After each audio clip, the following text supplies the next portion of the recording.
Hello everybody, Dr. Rick Wallace. Leaving the office, headed to the gym. Another day of living my life on full. If you have been paying attention to what I've posted just over the last couple of days, you know that I'm really focused on really truly emphasizing the importance of effectively socializing young black males into black manhood and what black manhood looks like. If you haven't caught it, you should check out the series that I'm currently doing entitled The Measure of a Man. I delve deeply, and I'm just getting into it. I think we just finished and uploaded part 3, I think, if I'm not mistaken, and we're dealing with an old model that I actually picked up from someone who I consider to be a distant mentor. I met him a few times, had a chance to talk to him in depth, but communicated with him via email quite a bit, and that's Dr. Miles Monroe. And one of the things that I learned in dealing with Dr. Miles Monroe is you must erase the ambiguity of anything you aspire to be. You can't just say, I'm going to be successful. You have to say, I'm going to be successful in, and then how I'm going to be successful in a particular thing. And I think that when we're talking about manhood, that's something that is immensely ambiguous, and it is something that we need to lucidly define if we're ever going to aspire to something that's universally recognizable. One of the problems we have is that manhood is so indistinguishably defined in our community, not just with men, but with women. What different women perceive to be a man is going to determine how she moves, how she thinks, how she chooses men, how she talks and teaches her daughter, how she works and deals with her son. And in doing all of this, it is immensely important to understand that if we're not on the same page with this, we're never going to have a unified front. If we don't have a unified front, we're never going to experience true holistic empowerment. As you know, a big part of what we do is the Black Men Lead Rite of Passage initiative. It is so much more than a rite of passage, but it begins at age 4 to 13. But we literally have programs and service the needs from mental health to entrepreneurial training to so many other things for black men up to the age of 30. And here's what what I can tell you.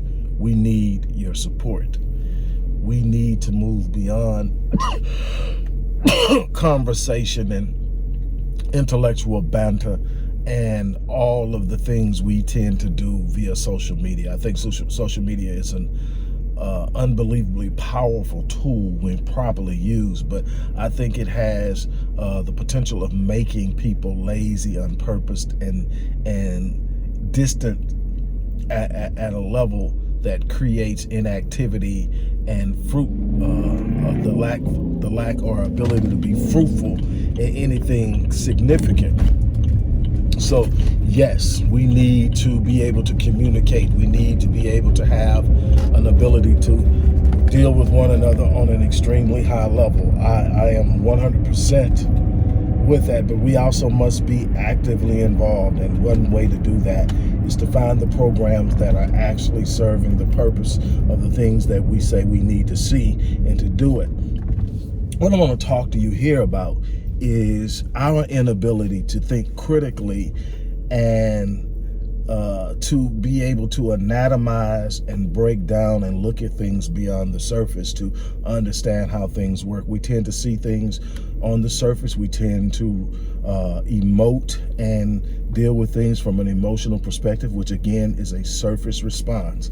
We lack on a collective level the capacity to be able to look at something and say, this is why this is this way, and this is what must happen to change this, and these are the processes and steps that must be undertaken in order to move through this process, and this is how we're going to measure it. And I look at things and I say, okay, we talk about African American adolescent and young adult male violence, but we, for the most part, cannot articulate why. We can sit up and guess. We can sit up and use generalized statement like black men are missing and black men are out of place. And while it has the ring of truth to it, there's a reason why black men being out of place is so negatively impacting the proper development of black men. And why is it important to know that? Because you need to know how you need to plug black men back in. Simply saying, hey, black men need to be in the house, putting the wrong black man in the house doesn't fix the problem. Putting a black male in the house that isn't a man does not fix the problem. One of the problems that we have, first and foremost, and we're going to have to be honest with this, is that most of us were not taught to be men by real men. We were taught to be men, by males who were masquerading as men, who were disrespecting the women in the home, who were moving around and tormenting, terrorizing, traumatizing the people in the home, traumatizing people in the neighborhood. If you grew up around, come on, some black men are going to be honest with me. Some of you are not going to want to admit this, but if you grew up around my age and you grew up around black men in the neighborhood that would sit up there and talk about how fine some 11, 12, or 13-year-old girl is going to be when she becomes 18 and he's 30 and 40 and 50 years old, that's not proper manhood. That's not the type of man that will be a protector in the community. He's a predator in hiding. And we were taught that if she was, let's keep it real. Now this is going to be real. If she could bleed, she could breed. All of these things were things that were said and nobody checked it. You know, you turn your nose up at it, you frowned at it, and what? But nobody said that type of language, that type of communication, that type of ideology is unacceptable in our community.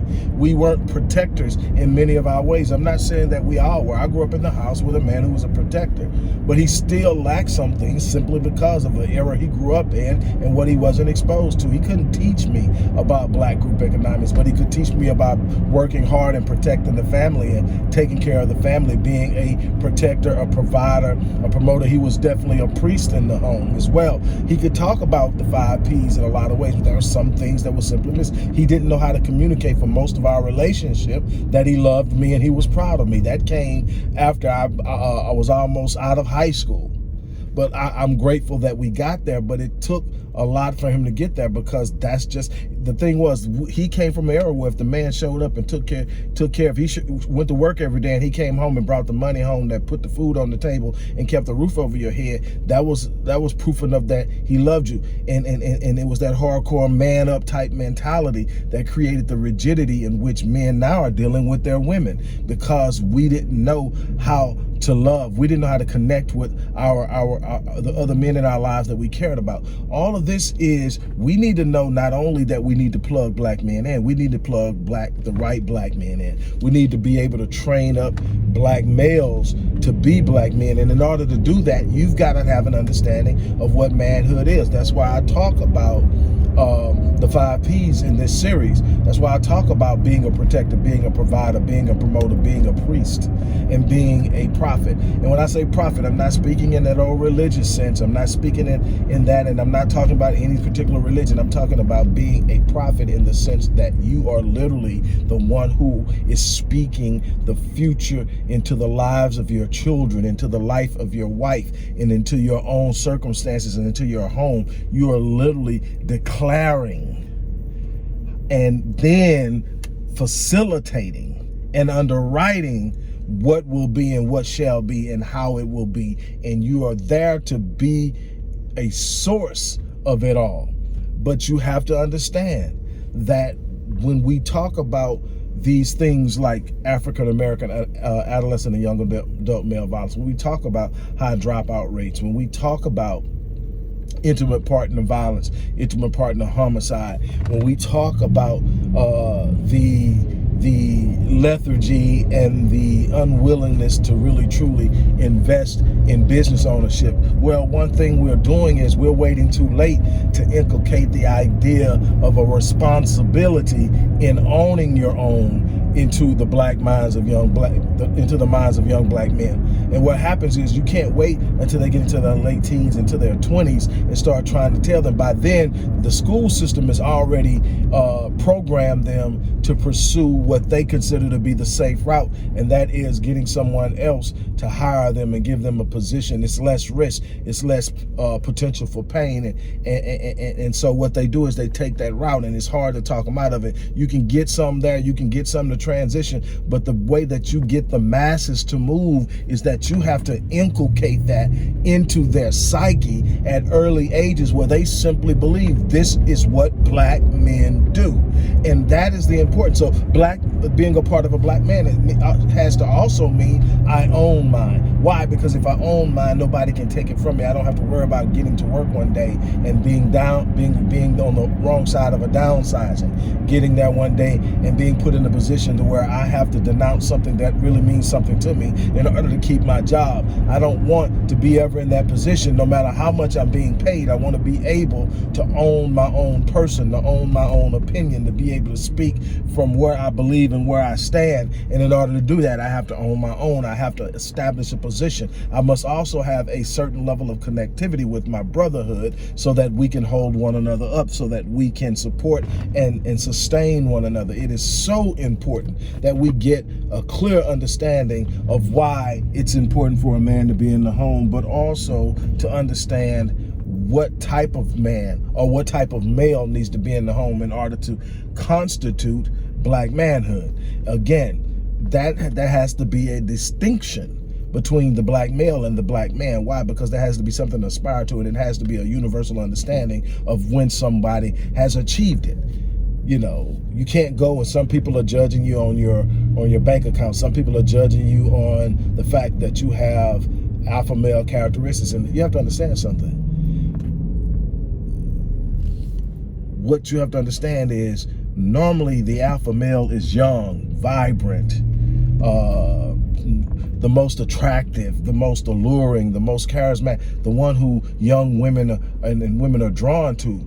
That's not necessarily going to be your leader down the line when you get older. That's good for the pack that doesn't have a long shelf life. That's good in the animal kingdom because most of the animals in the pack are only going to live a certain amount of years. So the alpha male normally remains the alpha male unless another up and coming alpha can unseat him. Where you're going to find is there's more than betas.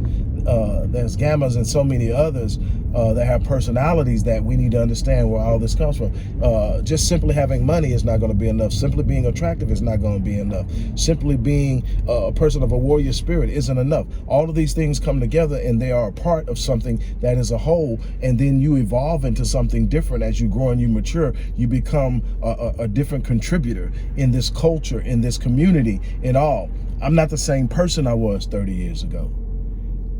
But I have to find my space and be as equally, I need to be equally as effective in living my life in this stage of my life as I was when I was young and vibrant and vigorous and ready to go out and do anything. And still at this point, I'm willing to die for the things that I love and I care about and I believe in. And I'm willing to do it without flinching because that's a part of being a man. And I've adopted that. I hold true to this in the highest form of commitment. When Dr. King said that a man that does not have something for which he is willing to die is not fit to live, and I truly hold to that. I believe that having something to die for is your standard, really your standard of living. It tells you what you hold true to, what really matters to you. If you have nothing you're willing to die for, you have nothing to really truly live for, because nothing will ever push you to the point of standing up and fighting for anything. You'll flow with whatever flows in order to keep the peace and not to be in danger. There has to be something that you are willing to be in danger for. There's got to be something that says, man, I don't give a damn what they do. And when you get there, that's when you really truly start living. Look, I'm not going to stay on here long, but I had to drop this off. We've got work to do.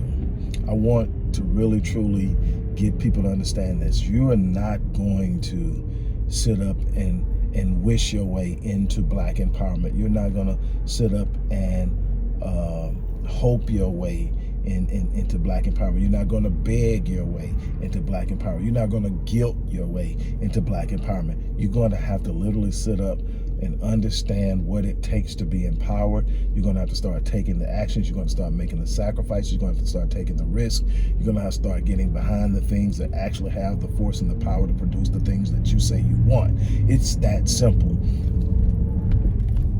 And I am hoping that we eventually get it, because there's so much out there for us. But it's not going to come simply by us thinking or knowing that it's out there. It's going to come by us seizing it. And on that note, I'm going to get out of here. We, again, are asking you to support the work that we do. We're asking you to allow us to take this thing to another level. I am going to get off. I apologize for the glare. Just happens to be that time of the day. And I'm going to move on. But you guys have a great day. And thanks in advance for the support. I'm out.